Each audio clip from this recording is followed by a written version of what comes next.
આજે તારીખ 10/7/2024ના રોજ ટોટલ રાજકોટના તમામ restaurant, banquet hall, party plot અથવા ખાણીપીણીને લગતા તમામ ધંધાઓ આજે બંધ રહેશે અને આ એસોસિએશનને બધાએ માન સન્માન આપ્યું તે બદલ ખૂબ ખૂબ આભારી છું એ બધાનું. આ બંધ પાડવા પાછળનું કારણ શું છે? કોર્પોરેશનની શું વિગતો છે તે તેમનો વિરોધ કરી રહ્યા છે? જી, આ બંધ રાખવા પાછળનું કારણ છે કે નાના યુનિટ છે જ્યાં કોઈ આગની શક્યતા નથી. જે 50x50માં જે રેસ્ટોરન્ટ ચાલુ હોય અથવા પાર્ટી પ્લોટ હોય, પાર્ટી પ્લોટમાં તો આજ સુધીમાં ગુજરાતમાં કોઈ એવો કિસ્સો નથી કે પાર્ટી પ્લોટમાં આગ લાગી હોય, તો એને પણ હેરાન કરવામાં આવે છે. બેન્ક્વેટ હોલમાં પણ હેરાન કરવામાં આવે છે. તો આ બધાના ફાયર એનઓસીના મામલે અને બીયુ પરમિશનના મામલે અત્યાર સુધી ચાલતું હતું, અત્યારે કેમ નહીં? એના કારણે આ બધા એક અધિકારીઓ કામ નવું આવ્યા છે અથવા તો એની ઈમાનદારી દેખાડવા કરે છે કે શું છે કંઈ ખબર નથી પડતી. અત્યાર સુધીમાં જે ચાલતું હતું તો એ કોના આધારે ચાલતું હતું? અત્યાર સુધી શું કાયદો નહોતો? મેહુલભાઈ, અત્યાર સુધી કાયદો નહોતો કે હતો તો અત્યારે સુધી શું અધિકારીઓને હપ્તા દેતા હતા હોટલ સંચાલકો કે શું છે? જી, અત્યાર સુધી તો ઠીક છે, પણ અત્યારે જે રેસ્ટોરન્ટ સીલ કર્યા ઠીક છે ને, અત્યાર સુધી ચાલતું હતું એની પાછળનું કારણ અમારે પણ જાણવું છે. જો અત્યારે કાયદો હવે અધિકારીઓને યાદ આવે છે તો હોટલ સંચાલકો હપ્તા દેતા હતા કે એને છૂટ આપતી હતી અત્યાર સુધી? જી, આપની વાત બિલકુલ સાચી છે. અત્યાર સુધીમાં જે કંઈ ચાલતું હતું તે એક અધિકારીઓની ગેરનીતિ હતી. અત્યારે અધિકારીઓ જે છે એ ઉપરથી પ્રેશર. કઈ રીતના અમને સ્પષ્ટ વાત કરો, કેટલા રૂપિયા હપ્તા લેતો તો એ સ્પષ્ટ આપો. હપ્તાની તો કોઈ જાણકારી આપણી પાસે બિલકુલ નથી, પરંતુ પછી કેમ ચાલવા ગેરકાયદેસર ચાલવા દેતા હતા અધિકારીઓ અત્યાર સુધી? એ એમની ગેરનીતિ ગણી શકાય આપણે, પણ એક હપ્તા કોણ દેતું હોય કોણ નહીં એ આપણને ખ્યાલ ન હોય. પરંતુ તમે યુનિયનના પ્રમુખો છો તો હોટલ સંચાલકોને તમારે પૂછવું તો જોઈએ ને કે કેમ અત્યાર સુધી કેવી રીતના શું હતું શું નહીં, આખી વિગત તો. કારણ કે તમે બંધ પાડવા આવ્યા છો તો મીડિયા આગળ તો હપ્તા વિશે તમારે ખુલાસો કરવો જોઈએ કે આ અધિકારી એટલા હપ્તા લેવા આવતો હતો. જી, હપ્તાની વિગત અમારી પાસે કે હવે અધિકારીઓ સુધરી ગયા છે, પૈસા નથી લેતા એટલે ચાલુ રાખવા, કારણ કે આ તમારા જ શબ્દો બોલ્યા.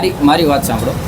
અત્યારે જે લોકોએ સીલ માર્યા છે, જે પાર્ટી પ્લોટ, જે બેન્ક્વેટ હોલ, જે પ્રોપર્ટીમાં સીલ માર્યા છે, હપ્તાની વાત કરીએ તો અત્યારે પણ પ્રેશર છે.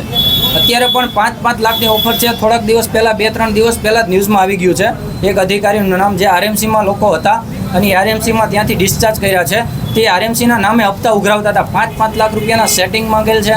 તો એમાં અત્યારે ના પાડે છે. નામ ડિક્લેર કરો ને. નામ એમનું હિમિશાબેન છે, સરનેમ મને ખબર નથી. હિમિશાબેન કરીને હતા, એને 5-5 લાખ રૂપિયાની ખંડણી પણ માંગેલી છે. તો હોટલ શરૂ રાખવા દેશે? જી, શરૂ રાખવાની સીલ ખોલવાની પ્રક્રિયા માટે 5 લાખની ખંડણી માંગેલ છે. જે સીલ ખોલવાનું છે એમાં એને 5 લાખનું સેટિંગ છે. આરએમસીમાં અરજી પણ એ કરી દે છે, આરએમસીમાં ટોટલ વસ્તુ જાણ પણ એ કરે છે. આજે આરએમસીના અધિકારીને ખબર નથી, આરએમસીના જે કમિશનર સાહેબ છે એ કોઈના આવેદનથી તો આપણે આ બધાના સીલ મારે છે. એવું નથી કે એના ધ્યાનમાં પ્રોપર્ટી છે.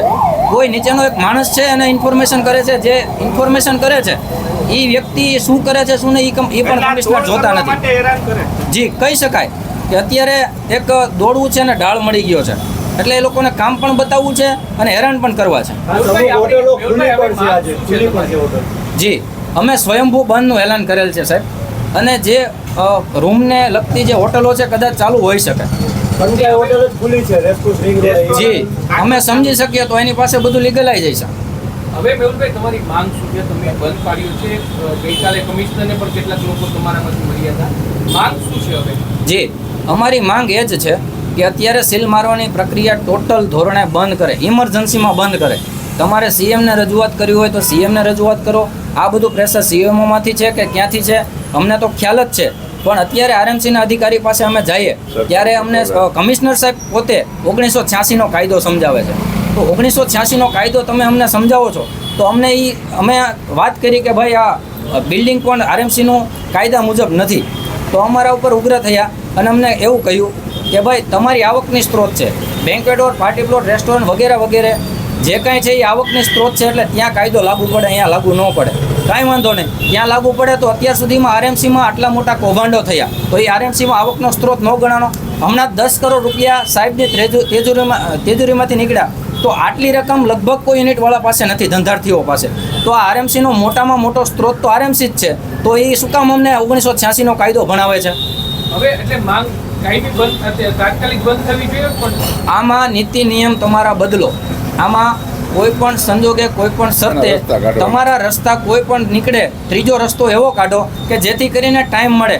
અત્યારે ફાયર એનઓસી પાછળ એ લોકો પડ્યા છે. શું આગ લાગે તો ફાયર એનઓસી નથી સળગવાની? ફાયર એનઓસી પડી છે તો પણ સળગવાની છે. અત્યારે ઇક્વિપમેન્ટ બધા પાસે છે. ફાયરના ઇક્વિપમેન્ટ બધા રેસ્ટોરન્ટ, બેન્ક્વેટ હોલ પાસે કે પાર્ટી પ્લોટ પાસે આવી ગયા છે. પોતાની સેફટી માટે અને ડરના માર્યા બંને બાજુ આપણે કહી શકીએ લઈ લીધા છે. માત્ર ફાયર એનઓસીના કારણે તમારે સીલ મારી દેવાના 30-50 લાખનો નુકસાની આવે મહિનાભરની, તો એ કઈ રીતે વ્યાજબી છે?